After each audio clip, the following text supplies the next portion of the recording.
It's Dave Barnett with the investlocalbook.com blog site. Just on my way this morning to a couple of meetings in St. John, New Brunswick, and as you can see, the sun is still pretty low in the sky. It's mid-morning here, and for those of you who live in more southern climates, you may not be used to this, but up here in Canada, when we start to get close to winter, the days get shorter and shorter and shorter, and the sun arcs lower and lower in the sky because we're up north. So right now the sun is setting around supper time, around 5 o'clock every night, and it takes until about noon for it to get up pretty high in the sky. And December 21st-ish is usually the winter solstice, and that's when we'll have our shortest day of the year. And by then, the sun will be setting like at 4 o'clock in the afternoon. Anyway, I wanted to do a couple of education videos here on my drive today that I'll put out over the next couple of days. And the first one I want to talk about is the definitions of a couple of words. I was at a meeting with a lawyer, and we ended up going to a bar to have a drink.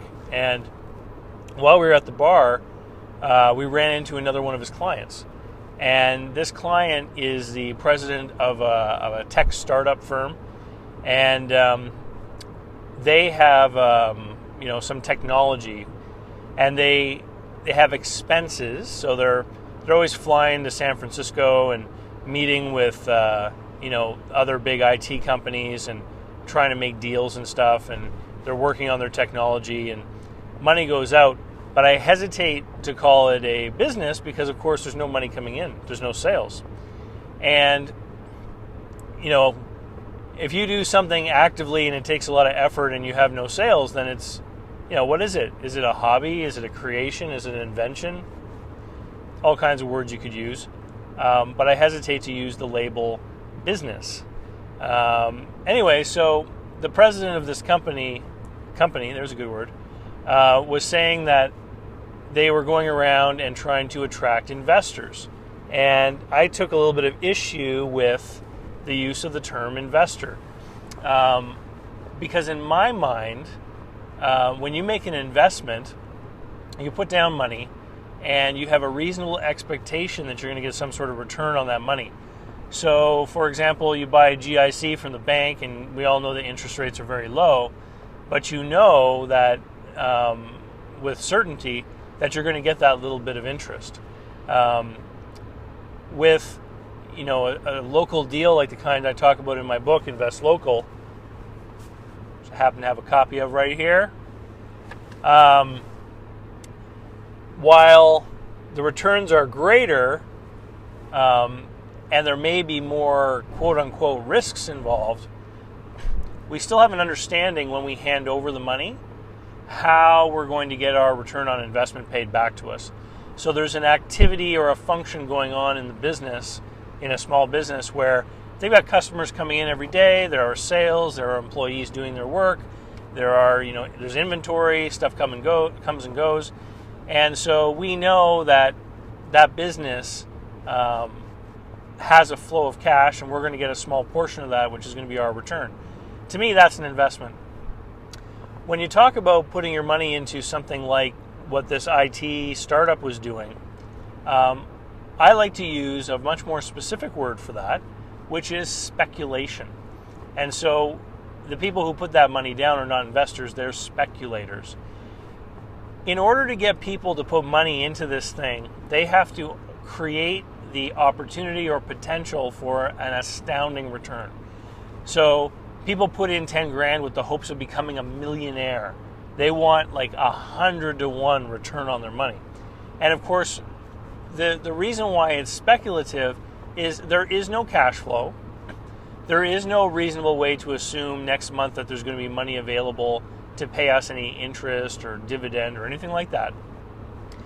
The entire payback is going to come based on a whole series of assumptions going off into the future. Number one, that there will be more speculators on a regular basis continuously contributing money until sales ever arrive. That's the first sort of big condition that has to be met. Because once your money's burned through, they need to find other speculators to put in money in order to have more money to burn through, or else the enterprise, the company, is going to die. Number two, that someone eventually is going to decide that they need this technology and that derives value for them, and they will actually start paying. I know that the guy who bakes bread down at the corner has a market for his product because people come in every day and buy it. But this IT startup firm that has this new technology invented, who knows if anyone wants to buy it because no one has, right? It could be that nobody anywhere ever will want this. And then ultimately, to get the payback, to get the return on the initial speculation, there has to be, in all likelihood, a liquidity event. Meaning that someone has to come along and pay a crazy amount of money to buy out the shares of this company, of this enterprise, this invention. So I just get a little bit agitated when people throw around the word investment when they're actually talking about speculations. Simply because I think it's important to keep the right mind frame. I'm not opposed to speculation, just as long as it's informed. And as long as people understand that there are a long chain of decisions that have to be made by people completely outside your control that have to all align in order for you to get that payback. So maybe it's something you want to do with a very small portion of your overall portfolio. I tend to like to avoid speculation, and it's funny because my last couple of education videos have related to liquidity risk and, for example, needing to sell a house or qualify for a mortgage, and depending on some future banker at some point years down the road making a decision that they're going to give you a mortgage. It's a very similar kind of thing, because in a speculation you have to rely on a series of people making certain decisions that are outside your control down the road in the future. Anyway, if you want to learn how to make actual investments in local communities and in small businesses near you, you should buy my book, Invest Local. It's available on Amazon in paperback and Kindle format, or you can immediately download it in PDF format from my blog site, investlocalbook.com. Thanks. Have a great day.